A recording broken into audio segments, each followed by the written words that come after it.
bihaqi Sayyidina Muhammadin sallallahu alaihi wasallam. Amma ba'du, qala al-mu'allifu radhiyallahu anhu wa nafa'ani wa bi ulumihi fid dharain amin. Wa bihi ilai qala. Pertama-tama yang saya hormati dan saya muliakan daripada guru kita bersama, yakni akhina fillah Ustaz Jalil.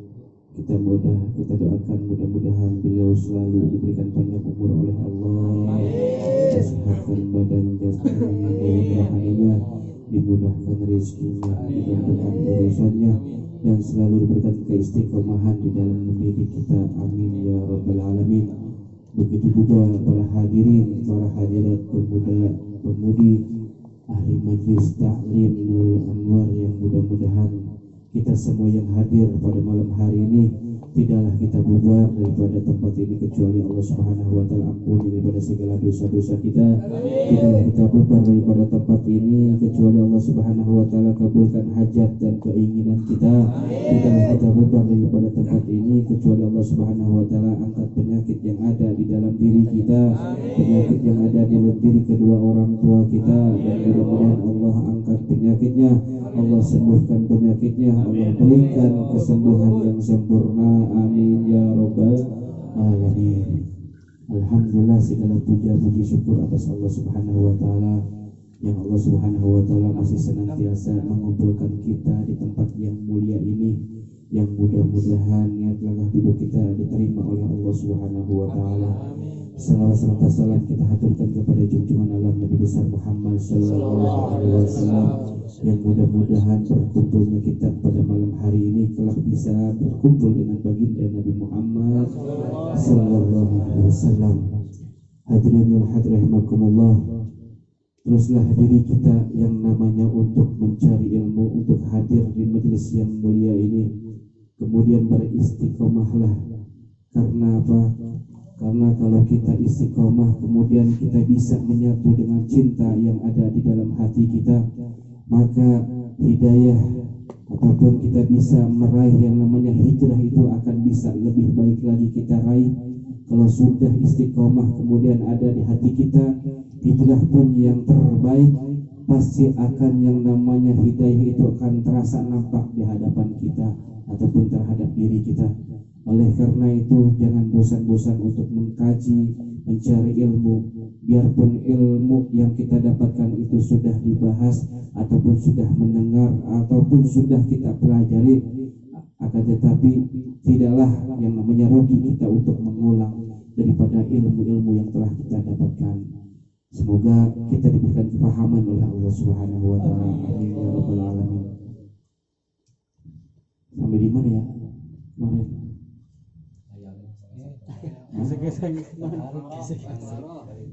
Sekarang balik tandain dong, makanya pegang sendiri-sendiri, jadi biar gampang nandainnya dan biar artikel sendiri, bawa pulpen, bawa kita sendiri artikin, coret-coret sendiri, jelek-jelek tulisan sendiri ya. Tapi kalau udah dibawa setiap bulannya datang lagi, bawa lagi kitab, jangan kita minta rumah baru lagi enak kebalikannya ya. Cukup dikasih modal itu satu kali ya, gratis lagi. Bismillahirrahmanirrahim. Faslun alamatul bulugh salasun. Ini belum ya? Udah belum? Benar. Kayaknya kemarin udah deh.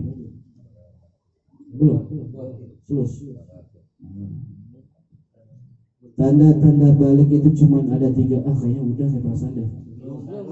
Belum? Ya biasa aja, gue mau ketemu. Berarti yang benar-benar berarti merhatiin, ngetes doang. Faslun alamatul bulughi salasun. Pasal menerangkan tentang tanda-tanda orang yang balik itu cuma ada 3. Jadi kalau terdapat di dalam seseorang tanda yang balik yang 3 ini, maka dikatakan balik. Kalau enggak ada tanda 3 ini berarti belum balik. Jadi tanda-tanda orang balik itu ada 3. Uyung-uyung betul-betul. Tanamu khamsa asra sana fit dzakar wal unsa. Yang pertama, tanda balik yang pertama adalah tepatnya ataupun umurnya ataupun usianya itu 15 tahun. Ya, kalau sudah umur yang 15 tahun, bagi siapa baik laki-laki ataupun perempuan, itu tanda pertama. Jadi kalau laki-laki dan perempuan umur sudah 15 tahun, maka sudah dikatakan sudah balik. Ya, ini tadi biarpun belum haid ataupun yang laki-laki belum keluar mani, maka umur 15 tahun sudah dianggap balik. Dzakar wal unsa, laki-laki dan perempuan. Itu yang pertama. Yang kedua, wal ihtilam dzakar wal unsa li tis'i sinin. Wal ihtilam itu bermimpi alias mimpi basah. Bagi siapa yang bermimpi dzakari wal unsa, laki-laki dan perempuan. Umur berapa? Litis isinin, umur 9 tahun. Jadi ketika bermimpi laki-laki dan perempuan, ya, ketika mimpinya itu umurnya 9 tahun alias keluar spermanya baik laki-laki dan perempuan, akan tetapi umurnya 9 tahun, maka sudah dikatakan balik. Yang pertama kan umurnya 15 tahun, ya, laki-laki dan perempuan. Dan tanda yang kedua buat laki-laki dan perempuan, biarpun umurnya ya 9 tahun, akan tapi dia udah bermimpi basah, maka dikatakan sudah balik. Jadi kita ambil yang pertama dulu nih, yang pertama, yang kedua kenapa umur 9 tahun laki-laki dan perempuan, akan tetapi dia sudah bermimpi basah, maka dianggap sudah balik. Kayak sekarang banyak perempuan ibaratnya anak kecil itu sudah baliknya kepaksa, ataupun laki-laki belum umur 15 tahun kadang-kadang sudah keluar duluan. Karena apa? Udah baliknya kepaksa. Karena kebanyakan nonton YouTube dan lain-lainnya. Karena pengen cepat dewasa. Nah iya, di sini kan 9 tahun dan mimpi, tapi kan jarang-jarang mimpi. Bisa mimpi kecuali kita sudah nonton YouTube, dia hayal akhirnya. Subuh-subuh taunya basah, kayak gitu. Jadi baliknya balik terpaksa. Berarti dua. Yang ketiga adalah wal haidu fil unsa litis isinin. Haid bagi siapa? Bagi perempuan ketika umur 9 tahun. Jadi kalau umur sudah 9 tahun ke atas, dia sudah keluar yang namanya darah haid, maka dia sudah balik. Dan banyak anak-anak SD aja kelas 5, kelas 4, kelas 5 udah haid ya, karena makanan juga mempengaruhi juga semua faktor dari makanan, dan cepat anak sekarang itu cepat dewasa. Jadi kita bisa dilihat yang pertama itu, biarpun ibaratnya tidak dapat umur 15 tahun laki-laki dan perempuan, kita lihat dia mimpi kan nih pada umur 9 tahun. Kalau dia mimpi basah berarti jangan balik. Kemudian bagi perempuan biarpun umurnya belum 15 tahun, baru 9 tahun dia sudah haid, maka itu dikatakan yang namanya balik. Gampang kan? Tanda-tanda balik. Ya, di sini udah balik semua. Biarpun anak kecil, umurnya berapa? 15 sudah masuk dalam kategori pertama. Ya, 9 tahun, 10 tahun, 11, kemudian udah mimpi belum? Udah mimpi belum? Kelihatan, makanya malu-malu. Makanya cepat ya. Ayo tanya kalau umurnya belum 15 tahun, ditanya dulu yang kedua, udah mimpi belum? Baik, diam, udah baik. Udah itu sama seling ya. Oke, lanjut sedikit ya. Paslon surutu izail hajari samaniyatun. Syarat-syarat sahnya memakai batu, alias ini yang namanya istinja ya. Memakai batu itu ada 8. Jadi istinja boleh pakai air, boleh juga pakai batu. Cuman ada syarat-syaratnya. Tidak semua batu kita pakai ya. Boleh pakai batu. Cuma ada syaratnya, ada 8 syarat. Yang pertama, anjakuna bisalah sati ahjar, hendaklah memakai batu itu 3 batu. Ya, 3 batu, 1, 2, 3. Maksudnya di mana? Diolesin. Ini ada batu, ambil 1, oleh, ambil lagi 2, oleh 3, oleh. Boleh 1, akan tapi berubah 1, 2, 3. Boleh 1 batu, akan tapi beda tempatnya. Dicolek itu yang namanya bibirnya. Ya, dicolek, jangan dioles. Ya, dicolek pakai batu. Pakai duren. Duren. Tuh ya, 3 batu. Yang kedua, wa'adun tial mahal. Ya, hendaklah najis tersebut tidak berpindah daripada yang namanya khasyafahnya, ya, ataupun belepotan di batangnya. Sekiranya ada yang masih nempel, ibaratnya di anusnya ataupun di bibirnya, itu baru bisa. Tapi kalau sudah di sini, alangkah indahnya, alangkah baiknya pakai air. Misalnya kencing aja di sini, langsung nggak bisa. Yang itu cuma mencongkel aja. Ataupun BAB itu di anusnya, jangan di paha. Yang mencret ya biasanya kan bisa, nggak bisa. Itu pakai air. Jadi kaki batu ini sekiranya bisa mencongkel, ya bisa mencongkel. Najis tersebut tidak apa ya, tidak ecer-eceran lah pokoknya. Ke mana-mana.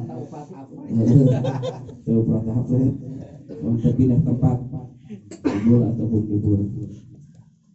Kemudian yang ketiga adalah wa an la yajifan najas, hendaklah najis tersebut tidak kering, ya. Kalau sudah kering susah, tapi nggak mungkin juga, ya. Ibaratnya di anus kita kering, makanya kalau ketika kita BAB langsung, jangan ditunda dulu lama-lama, ya. Nggak enak, soalnya nggak enak kalau lama-lama nggak enak. Begitu juga kencing, ibaratnya lama dulu baru dipakai, kita pakai batu yang bakal ini. Pokoknya harus kencing langsung yang namanya bersihkan. Yang ketiga keempat, wan layan tagil, ya, yang tagil, yang wan layan tagil, anak Rabi nusrat rijal istinja bil hajar layan tagil kharji amma istakara di khurud wa illa betazil sofatuhu. Berarti najisnya juga tidak berpindah sama, ya, tidak berpindah. Ya, tidak berpindah daripada tempatnya najis, tempat keluarnya najis, baik kubul ataupun dubur. Yang selanjutnya wa an la yatru alaihi akhar, dia tidak sampai ibaratnya campur ke tempat ataupun najis yang lain. Jadi tidak bercampur, air kencingnya, BAB-nya bercampur dengan najis yang lain, itu murni BAB, murni yang namanya najis. Kemudian yang selanjutnya wa an la yujawi safhatahu safhatahu wa hasyafatahu, dan tidaklah melebihi sofwah, itu sofwah ibaratnya helmnya, ya, wa hasyafah, jadi tidak melebihi najis ini ke batangnya, jadi tetap di helmnya ataupun di bibirnya. Kalau lebih ininya susah bersihinnya, makanya jadi ketika kencing ataupun yang namanya BAB juga tidak melebihi daripada anusnya. Jadi anus tuh yang serat-serat itu, kayak full-onnya bebek. Matahari. Masih kan beda. Promol. Pokoknya tidak berubah, tidak oprat-abret. Kemudian selanjutnya wala yusibahu ma'an, dan najis tersebut tidak terkena air, tetap murni. Ya, berarti makan sebelumnya nggak pakai air. Jelas ya, tidak pakai air, harus pakai batu. Dan najis tersebut kencing, ya kalau udah ada air ngapain pakai batu, ya, intinya jangan kena air. Yang terakhir adalah wantakun al ahjar tahirah, hendaklah batu tersebut adalah batu yang suci. Nggak boleh ketika kita ada batunya cuma di kolong kandang tai sapi, kandang kambing, kandangnya kita ambil pakai, jangan. Oh itu batu bulat hitam, taunya bukan tai yang lain, tai kublek. Dan ibaratnya sesuatu yang barang tersebut bisa mencolek. Tidak boleh pakai tulang, tidak boleh sesuatu yang muhtaram. Pakai apel, ada buah, habis tahlilan, pulang, dapat parcel, misalnya Anda dapat parcel nih, misalnya dapat parcel, belum nih pengen kecil pinggir jalan, nggak ada apa-apa, ambil apel. Habis itu lagi kita harus buat rumah. Itu nggak boleh. Ataupun tulang itu nggak boleh. Kaca juga nggak boleh.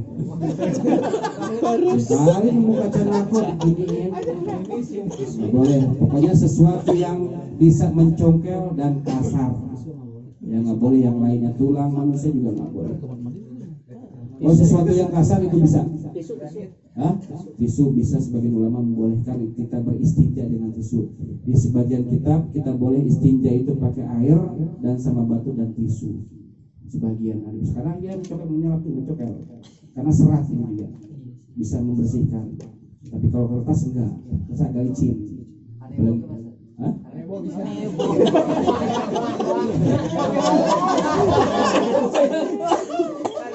Sekalian ya.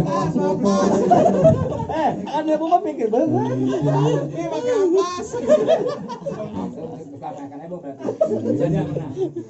Bahwa segala sesuatu yang bisa menyerap ataupun yang syarat yang kasar. Kalau kasar boleh. Ya kadang itu kalau mau berpakai amplas, durian, kasar itu pakai kalau ledeh. Kalau mau ledeh. Oke, itu di Safina sampai yang namanya apa tuh? Sampai Batu, macam-macam batu. Berarti bulan depan babu wudu. Ini penting berwudu. Ini sekedar tahu aja. Oke, kita ngambil faedah di kitab yang lain, itu sudah sampai situ saja ya.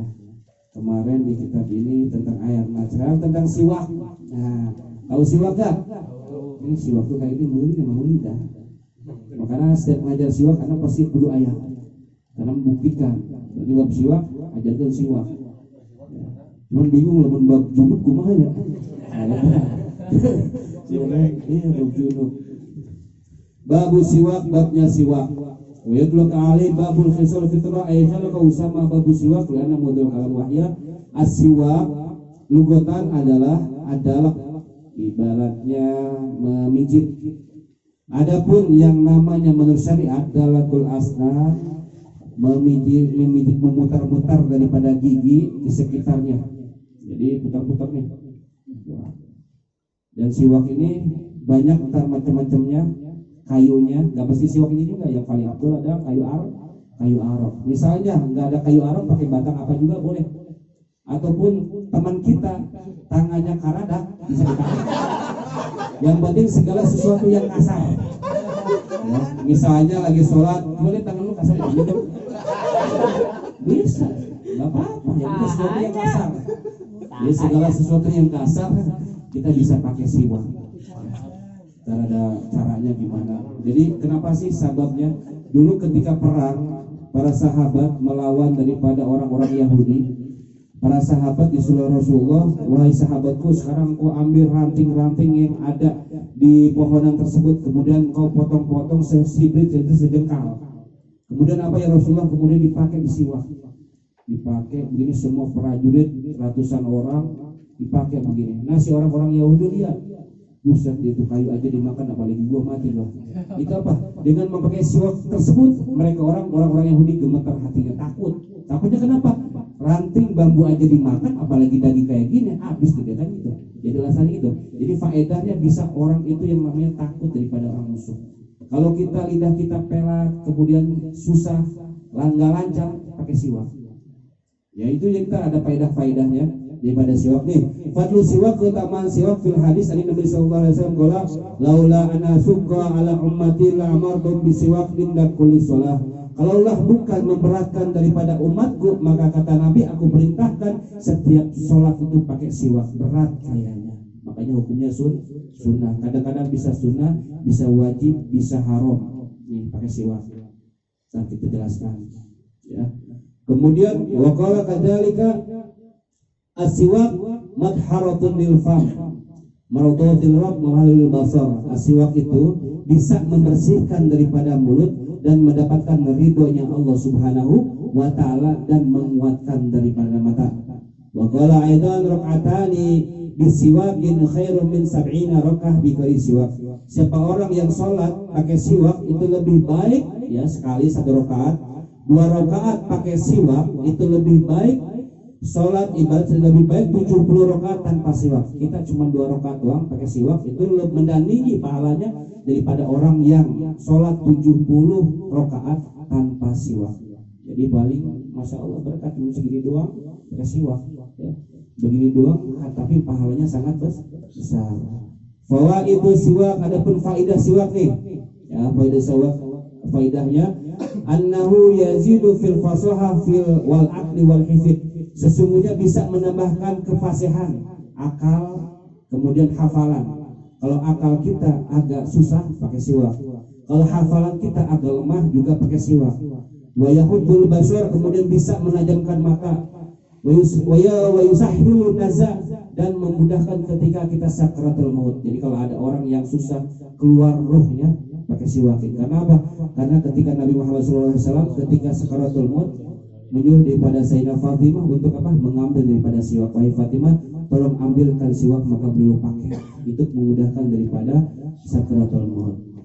Kemudian wa yadha'aful ajr, pahalanya didobel, ya.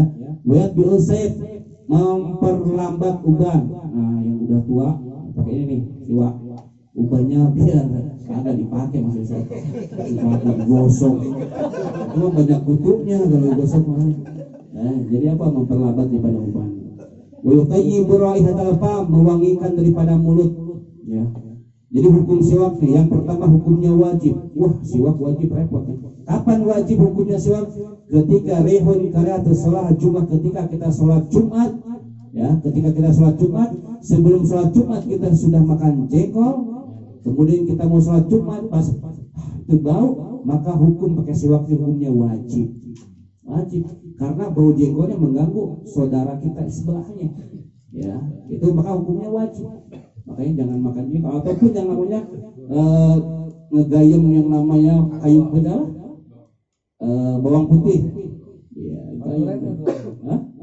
pokoknya yang membuat bau yang namanya mulut ketika mengganggu ketika sholat Jumat, itu hukumnya pakai siwaknya wajib. Ini khusus sholat Jumat doang, kalau yang lainnya enggak, khusus sholat Jumat. Itu yang pertama. Yang kedua wajibnya kapan? Ketika nazar. Pokoknya saya setiap sholat harus pengen pakai siwak, itu kan nazar, berarti wajib. Kalau hilang dosa, wajib. Sudah kita bawa aja, nggak usah nazar, nggak usah ngomong aja. Yang penting setiap sholat kita pakai, ya. Makanya hati-hati nazar. Nazar itu harus dilaksanakan. Yang kedua hukumnya sunnah. Emang asalnya sunnah. Hukumnya sunnah. Kapan sunnahnya? Ketika wudhu, sholat, baca Quran, masuk rumah, ketika tidur, ya, ketika yang namanya berubah mulut kita menjadi bau selain sholat Jumat. Makruh untuk orang yang puasa setelah matahari terbit. Jadi untuk yang berpuasa baik Ramadan baik pun sunnah, sebelum yang namanya zuhur boleh dipakai siwak. Hukumnya sunnah. Akan tapi setelah zuhur hukumnya makruh. Makruh itu suatu perkara yang dibenci oleh Allah Subhanahu wa taala. Kemudian hilaful aula. Hilaful aula ini antara makruh di bawahnya haram. Apa itu? Al-istak bisawak dari birotu, ibaratnya siwak ini minjem di sini ada siwak. Kemudian kita pakai, nggak tahu punya siapa, pakai aja. Itu berarti namanya hilaful aula hukumnya. Kecuali untuk tabaruk. Wah, ini ada siwak Ustaz Jalil nih. Diam-diam dipakai niat tabaruk, nambah berkah daripada lutanya Ustaz Jalil. Itu nggak apa-apa. Tapi kalau nggak ada niat tabaruk ataupun ibadah Habib Umar ataupun siapa, di mejanya ada punya Habib Umar, kita pakai. Niat tabaruk untuk mengambil keberkahan itu hukumnya nggak apa-apa. Jadi bukan haram, bukan makruh, ya. Kecuali haram yang paling keras haram. Haram adalah memakai siwak nyolong. Tabaruk.